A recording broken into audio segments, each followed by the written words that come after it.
Son muchos los temas que entran en la categoría de historia oscura, y el de hoy es uno de ellos. Los juicios por brujería fueron una serie de audiencias locales, posteriormente seguidas por procesos judiciales, llevados a cabo por las autoridades con el objetivo de procesar y después, en caso de culpabilidad, castigar delitos de brujería. Este acontecimiento ha sido usado en la política y la literatura popular como una advertencia real sobre los peligros del extremismo religioso. Se juzgaron a 144 personas, 19 fueron ejecutadas y una falleció durante la tortura en el proceso. Estos son los juicios por brujería. Si quieres saber más sobre esta historia, quédate en este video que aquí te lo cuento.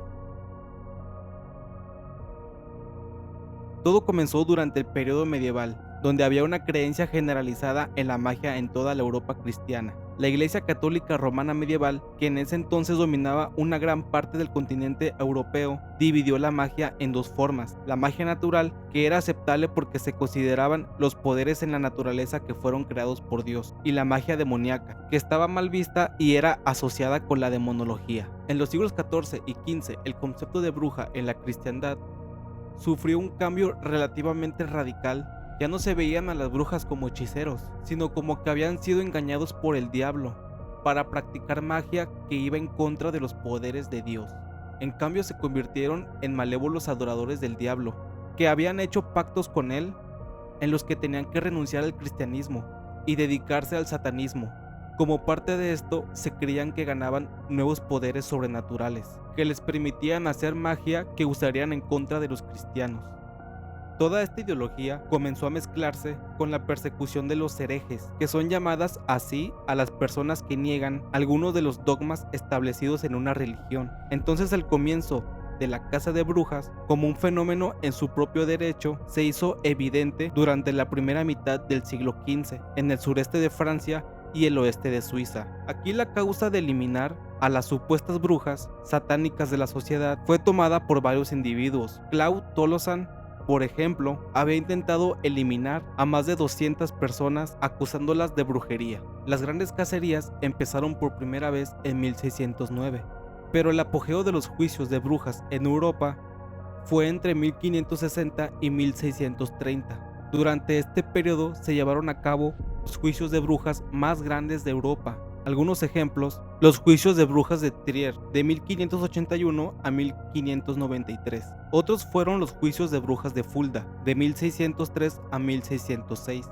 Los juicios de brujas vascas fueron otros, de 1609 a 1611.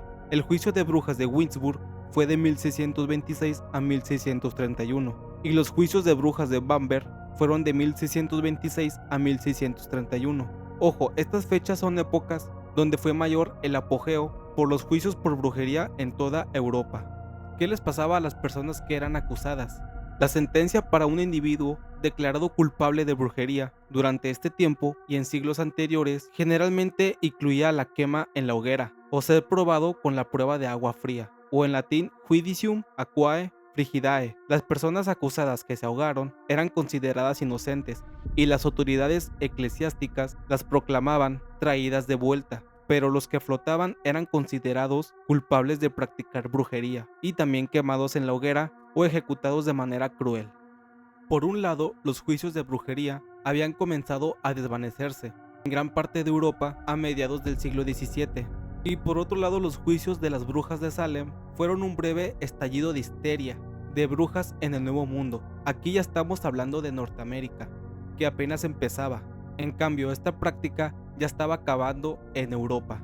En las colonias británicas norteamericanas, los juicios por brujería no eran algo inusual. El primer caso registrado fue el de Halsey Young en el año de 1647, y en 1692 se produjeron cerca de una veintena de otros casos en Nueva Inglaterra, con el principal enfoque en Boston y Springfield. Sin embargo, eran casos aislados, a veces ocurridos cada 3 o 4 años, y como mucho 2 acusados a la vez. Para fines de 1693, más de 150 personas fueron detenidas y encarceladas solo con acusaciones. Sin embargo, no llegaron a ser formalmente procesadas por el Tribunal del Condado. Al menos 5 de los acusados fallecieron en prisión, y las 26 personas que fueron a juicio fueron condenadas ante el tribunal. Un rasgo particular de estos juicios fue que las denuncias de alucinaciones y contactos demoníacos surgieron entre un grupo de mujeres de la comunidad de Salem, pero nunca se realizaron procedimientos serios para obtener pruebas de tales prácticas, sino que casi todas las acusaciones se basaban en rumores.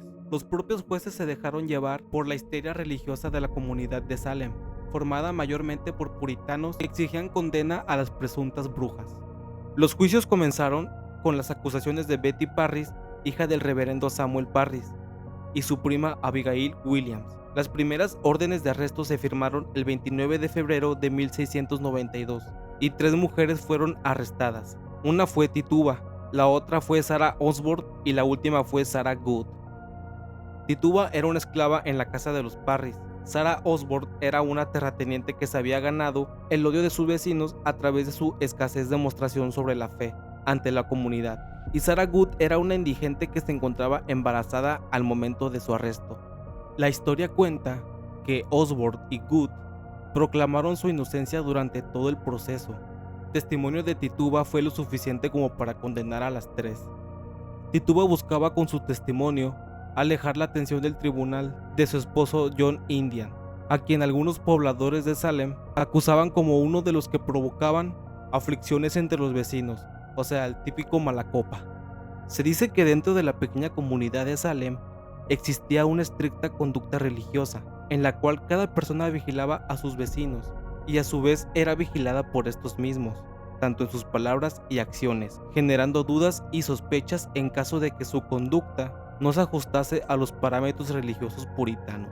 Las mujeres eran consideradas como individuos destinados a servir a sus esposos y a carecer de mayores derechos, mientras que los niños eran destinados a educarse severamente a temprana edad en las labores de los adultos en vez de simplemente jugar como cualquier otro niño. Otro punto de vista fundamental de esta comunidad era evitar la ira de Dios y por lo tanto sujetarse estrictamente a los dictados religiosos del puritanismo, para así evitar el castigo divino que se traducía en pérdida de cosechas, mal clima y muerte de ganado. La locura de los juicios de brujas en el pueblo de Salem se desvaneció en 1693, posiblemente debido en parte a la postura pública adoptada por antijuicios de brujas, como el ministro puritano Cotton Mather, quien fue quien acabó con todos estos juicios por brujerías en Norteamérica.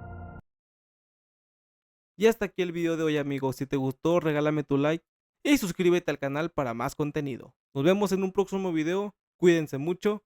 Chao.